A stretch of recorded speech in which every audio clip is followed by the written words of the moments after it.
আজহারী সাহেব বলেছিলেন যে এক দল খাইছে আরেক দল খাওয়ার জন্য কি হয়েছে, বসে আছে, উঠে পড়ে লাগছে।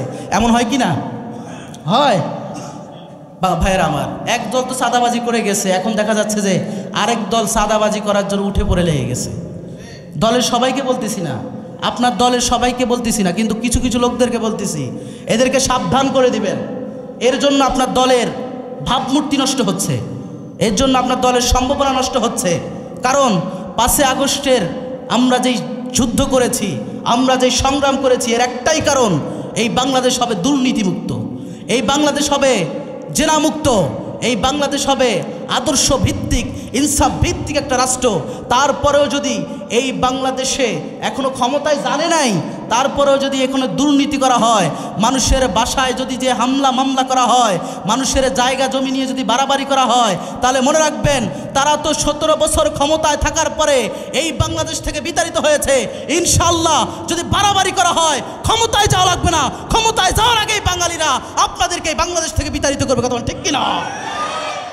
এই জন্য আমার ভাইয়েরা, আমরা চাই ইনসাফ ভিত্তিক, সেটা যে কোনো দল হোক, সেটা যে কোনো দল হোক, এই বাংলাদেশে কোনো জুলুম আমরা দেখতে চাই না। চান আপনারা জুলুম দেখতে? জুলুম দেখতে চাই না আমার ভাইয়েরা।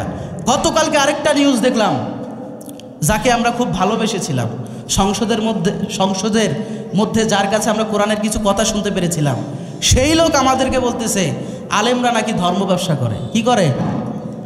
ধর্ম ব্যবসা করে।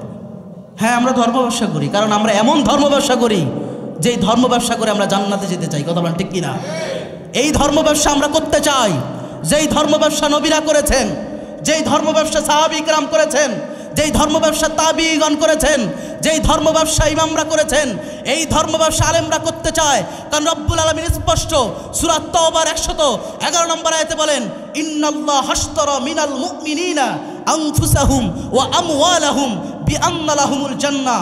আল্লাহ স্পষ্ট বলে দিয়েছেন, ইন্নাল্লাহ, নিশ্চয় আমি আল্লাহ, ইশতারা, ক্রয় করে নিয়েছি, মিনাল মুমিনিন, ওই সকল মুমিনদের থেকে, ওই সকল বিশ্বাসীদের থেকে যারা আমি আল্লাহরে দেখে নাই, আমি আল্লাহর জান্নাত দেখে নাই, আমি আল্লাহর জাহান্নাম দেখে নাই, তারপরে যারা আমার প্রতি বিশ্বাস স্থাপন করেছে, 1 নাম্বার আনফুসাহুম, তাদের জীবন, ও আমওয়ালাহুম, তাদের যে সম্পদগুলো আছে, এগুলো সমস্ত কিছু আমি আল্লাহ ক্রয় করে নিয়েছি। ক্রয় করে নিয়ে তাদের সাথে একটা ব্যবসা করেছি। এই ব্যবসা করে বিআন্না লাহুমুল জান্নাহ, এই ব্যবসা করে আমি আল্লাহ তাদেরকে জান্নাত দান করে দিয়েছি। বলেন সুবহানাল্লাহ। এই ব্যবসা করলাম কার সাথে? আর জোরবান কার সাথে? আমরা আল্লাহর সাথে ব্যবসা করেছি। এখন বলতে পারেন যে হুজুর ব্যবসা কি? ব্যবসা হচ্ছে সওদা। আপনারা যেমন ব্যবসা করেন, যে আলুর ব্যবসা, ধানের ব্যবসা, এই ব্যবসা আছে না নাই? আল্লাহর সাথেও বান্দার ব্যবসা আছে। আল্লাহ বলেছেন আনফুসাহুম ওয়া আমওয়ালাহুম, তোমার জীবন এবং সম্পদ এগুলো তো আমার, আমি জানি, তোমরাও জানো এগুলো কার। আর জানেন কার? আল্লাহ বলেন এই সম্পদ, এই মাল, এগুলো তোমারে দিয়েছি, দেওয়ার পরে আমি আবার ক্রয় করে নিলাম।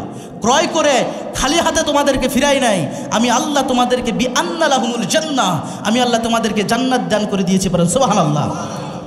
এটা কি মন করার কথা? আমার কথা? তো যারা আমাদেরকে বলে ব্যবসায়ী, হ্যাঁ, আমরা ধর্ম ব্যবসায়ী, আমরা সাধারণ কোনো ব্যবসা করি না, আমরা ধর্মীয় প্রচার এবং ধর্মের ব্যবসা করতে চাই। কথা বলেন ঠিক কিনা? আমরা তোমাদের মতো ব্যবসায়ী নই।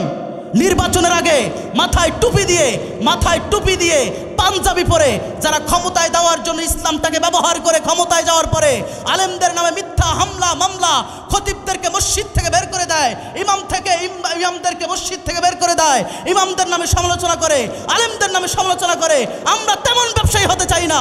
আমরা মৃত্যুর আগেও ব্যবসায়ী হতে চাই, আল কোরআনের ব্যবসা করে আমরা জান্নাতে যেতে চাই। কথা বলেন ঠিক কিনা? আল্লাহ বলেছেন এই ব্যবসা কেমনে করবা? এবার আল্লাহ জানিয়ে দিচ্ছেন, অত্র আয়াতেরই 2য় লাইনে আল্লাহ বলছেন, ইউকাতিলুনা ফি সাবিলিল্লাহ, তোমরা কেমনে ব্যবসা করবা? আল্লাহর পথে লড়াই করবা। কি করবা? জোরে বলেন, কি করবা? লড়াই। এই কথাটা কার? জোরে বলেন না, কার? ইউকাতিলুনা ফি সাবিলিল্লাহ। আলেম যারা আছেন তারা বুঝবেন যে তোমরা আল্লাহর রাস্তায় লড়াই করবা, সংগ্রাম করবা, ত্যাগ করবা, তিতিক্ষা করবা। আল্লাহ তারপরে বলছেন যে ফায়াকতুলুনা ওয়া ইউকতালুন, তুমি মারবা। এইটা কি আমার কথা? বলেন কার কথা? তুমি মারবা, শুধু মারবা না, প্রয়োজনে মরবা। ফায়াকতুলুনা ওয়া ইউকতালুন, তাদেরকে যখন দেখবা পায়ের উপরে পা লাগিয়ে তোমার সাথে যুদ্ধ করতে চায়, পায়ের উপরে পা লাগিয়ে তোমার সাথে জিহাদ করতে চায়, তোমাকে যখন চুপ থাকার পরও তোমার নামে মিথ্যা মামলা দেয়, ফায়াকতুলুনা ওয়া ইউকতালুন, তাদেরকে মারবা, মারতে মারতে প্রয়োজনে আল্লাহর রাস্তায় শহীদ হয়ে যাবা। আল্লাহু আকবার বলেন না আমার ভাইয়েরা। এই জন্য ব্যবসা, এমন ব্যবসা আমরা করতে চাই যে ব্যবসা দিয়ে আমাদেরকে জান্নাত দিবেন কে? আরো জোরে বলেন কে?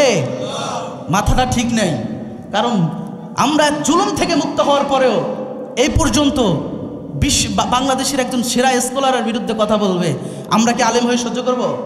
বলেন সহ্য করব? ডাক্তারের বিরুদ্ধে কথা বললে ডাক্তাররা মাঠে চলে আসে, ইঞ্জিনিয়ারের বিরুদ্ধে কথা বললে ইঞ্জিনিয়াররা মাঠে চলে আসে, পরিমণির বিরুদ্ধে কথা বললে সিনেমা জগতের সবাই মাঠে চলে আসে, দলের বিরুদ্ধে কথা বললে, তাদের দলের নেতার বিরুদ্ধে কথা বললে মাঠে চলে আসে। কিন্তু আমাদের আলেম ওরাজাতুল আম্বিয়া, আলেমদের নামে যদি ষড়যন্ত্র করা হয়, আপনি যদি মুমিন দাবি করেন, আপনি যদি আল্লাহকে বিশ্বাস করেন, আল্লাহর কসম করে বলছি, ইমানের দীপ্ত চেতনা নিয়ে আপনাকেও মাঠে চলে আসতে হবে। এমনি এমনি আল্লাহ জান্নাত দিবে না, আপনার ইমানের চেতনা, ইমামের চেতনা দিয়ে আল্লাহ আপনাকে জান্নাত দিবে। পরে সুবহানাল্লাহ।